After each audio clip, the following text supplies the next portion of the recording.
Hi everyone, it's Paul in Barnsley, and this is our very first podcast, P&G Top Kid Lit Tips. Hi from me. And hi from me, Gary in Stockholm. I'm really looking forward to talking to you today, Paul. And we already have a topic because you're going to be reviewing a book right now that's just coming out or just come out last week. It is. It's hot off the press, and it's the latest book featuring the work of Brian Wildsmith.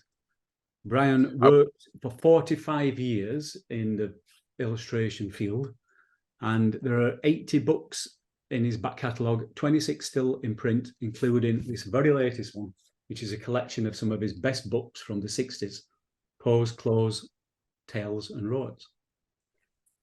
I took a quick look myself, Paul, and I was really, it was just such beautiful work.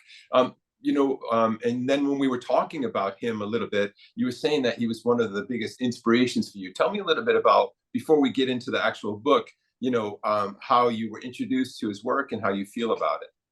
It is quite amazing that I can remember being back at art school and being taken to the kids' library. And I've written about this in SCBWI's Words and Pictures before. We were taken down to the kids' library, and I do remember a good half dozen books, one of which was Brian's ABC book, which actually won him the Kate Greenaway Award in 1962. And so I've taken an interest in his work since then, because I've always loved the colours and the textures and the painterly quality. And then, amazingly, I discovered that we'd actually lived on the same streets in the same village, and we went to the same art school. So that's sort of raised my awareness of his work over the years. So I'm really pleased that this new book has come out to celebrate his work. Great. So tell me a little bit about the book. Like I said, my first impression as I just leafed through it was it's really beautiful. And I didn't really know his work very well. So I was really impressed and excited to see it and to hear more about it and to dive in a little deeper with you. So tell me about what you like about the book and what you think are the challenges in the book.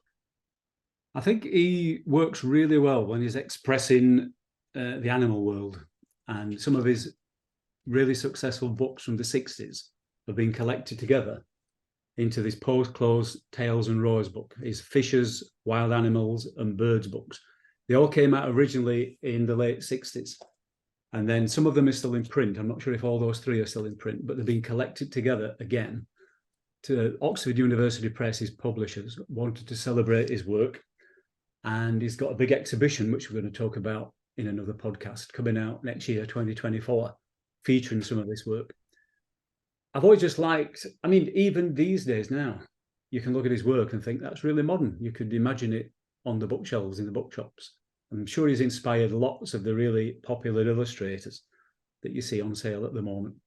And I'm guessing, like me, you will like his textural, painterly qualities, because he was trained as a painter. He was gifted in music as well, but he decided to go into painting and then book illustration. And it's the creativity and his master of the craft that comes through in his work.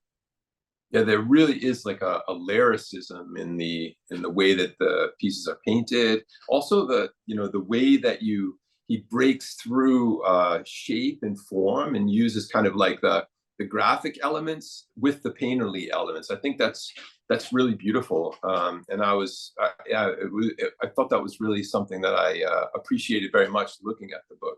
It's this combination of graphical shape-based language and then also lyricism and this kind of texture, this deep texture that he managed to put in every single painting. It's amazing. And I was wondering about his process too. I started to look up, what's Brian Wildsmith's process, and how he painted, how he works as well. His publishers and his collectors and gallery owners have always expressed their delight in his master of color, and using adjectives like bejeweling, kaleidoscopic. And if I just look at this spread from Raccoon, you can see, you could just draw the raccoon coming out of that tree stump and then the young kits over there. But look at the excellent colour that is laid down there and the pattern and the flowers. you get the the fact that these are raccoons, but it's just a joy to look at. And I think that's what he really excels at. Yeah, there's like a richness in the work that you don't get tired of looking. It's not just the big shapes, but then it's also all of this sort of texture and thing that carries you through. So you see the raccoon on one side, and then you get carried through that kind of beautiful landscape with so many different elements involved in it. Then you come over to the other side with the raccoons in the raccoon nest, or where they're all together at the tree. It's really, yeah. Whatever he seems to be painting, he captures the essence of it. So there's a fox spread, which I'm not sure if I've bookmarked in here. Maybe we can cut to that as a still image. For sure, yeah. He captures the essence of the fox, the foxiness of the fox, and then goes on to decorate it and just make it a joy to look at. I mean, I've got some of his older books. I don't have the original ABC book that won in the 1962 Kate Greenaway medal. This is a later reprinting of it. But it was these kind of pictures, I think, Joanna, that when I first saw those, I thought, wow, you can actually do things like that with children's books. So that's what inspired me to start looking into it and going down the career path of kids' books. And we're going to be treated to a retrospective exhibition of his next year, as I said, 2024, from April to September, in his hometown in Barnsley at the Cooper. Right, so it's nearby then for you. It's on my doorstep, so that's perfect for me. And I know that his family, he lived and died in France, his family's children that survived him will be coming over for that exhibition. So they'll be visiting some of Brian's roots, which I'm sure they're going to enjoy. And I think we'll maybe have a chat about the exhibition and to some other illustrators in future, other people that have been inspired by his work. Yeah, it seems like a good reason for me to come over too. I'm like, I would love to see that those paintings live. Do you know how big they are? How big did he work? Or do you have any idea of like the technical side? Or it's always interesting for illustrators just to get into the kind of like how did he do that sort of thing. Yeah, maybe we can look at that process in another podcast. But I think he worked actual size for most of the illustrations. He also, he worked constantly from what I've read. And what I read is on a brilliant website. Simon, his son, has built brianwildsmith.com. That's just an incredible resource if you want to learn more about him and about his work and his biography. And there's a full catalogue of all his books. So what I've read on there is that he worked actual size, but I say he worked constantly, and he did lots of much bigger paintings. But he's got a huge back catalogue of work. There's a gallery in Japan open to just the work of Brian Wildsmith. Wow, that's exciting. Check out brianwildsmith.com. That will be good. Great, I will. And thanks so much, Paul, for just introducing Brian Wildsmith to me in a little deeper way. Obviously, I'd seen his paintings, but I hadn't really dove in the way that I have been looking at this and preparing to talk to you. And I really appreciate it. And I'm so excited to read your review as well of the book when it comes out. When is your review coming out? Do you know when you're going to release your?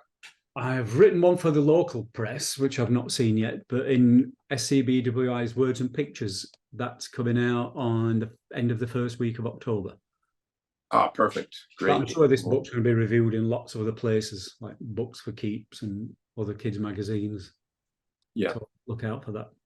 So it's good. Over the years, some of his books have gone out of print, but every so often, some of the better ones are collected and published again. And this one, as I say, and it's a beautiful book as well. You see the size of it. Gilt-edged gift book. Forward by Michael Rosen as well. I didn't think we said that. So great. Look out for that.